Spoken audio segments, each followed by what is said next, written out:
Remember a show called Johnny Sokko and his flying robot? I remember our UHF station would switch back and forth from this program and Ultraman as they ran their course. Once Ultraman finished, they would show Johnny Sokko, and then once that finished, it was back to Ultraman. And you know what? Man, it was awesome. Those TV shows were just, I don't know, as a kid, it introduced me to the giant monster genre. Johnny Sokko and his flying robot is an Americanized version of the Japanese television series Giant Robot. It followed the exploits of Johnny Sokko, a boy charged with the task of destroying an evil organization named the Gargoyle Gang, for which he's been given access to the flying robot that he controlled by using his watch.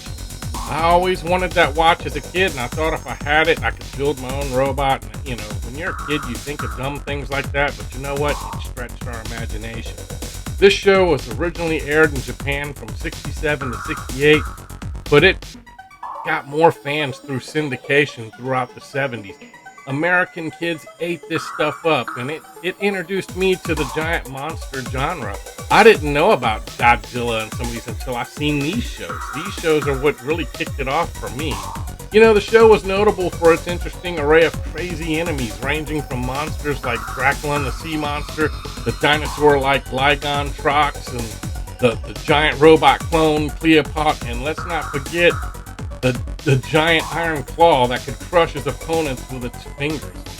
With its campy acting and special effects, and it's equally notorious for its final episode, which ended with the giant robot sacrificing himself to stop the gargoyle leader Empire Guillotine from destroying the Earth. This show managed to inspire an entire generation of both Japanese and American children to fantasize about sci-fi and monsters and robots.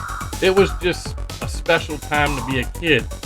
I would rather watch this show, as campy as it is now looking back on it, than most of the things that are coming out of Hollywood these days, sad to say. But I digress. The giant robot had some really cool weapons in his arsenal, such as the finger missiles, which he fires from his fingertips with an undetermined number of rounds. Seems like he never ran out of them. They just would shoot everywhere, but who cared? It was cool. A back missile, which he fired from his back as he was laying on his chest facing toward the enemy. The back missile is considerably larger, and it was way more destructive than the finger missiles, of course. His eye beams consisted of tweened energy blasts from his eyes. That was always one of my favorites. The center V on his chest could launch and ram against the enemy to force it back. In addition, the robot's belt buckle contained a long pole which he could use to hook onto enemies.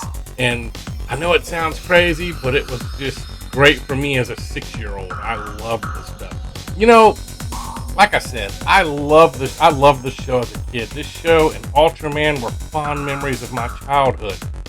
In my opinion, this show, along with Ultraman, that's pretty much what inspired other shows that, you know, another popular show, I think, because it reminded me so much of it. But in the 90s, there was a show called The Power Rangers, and to me, I think these shows were the precursor of that. Anyway, I hope you enjoyed this retro blast from the past. I enjoyed making this one because it brought back a lot of fond memories. Please like, share, and subscribe to the channel if you enjoyed this content.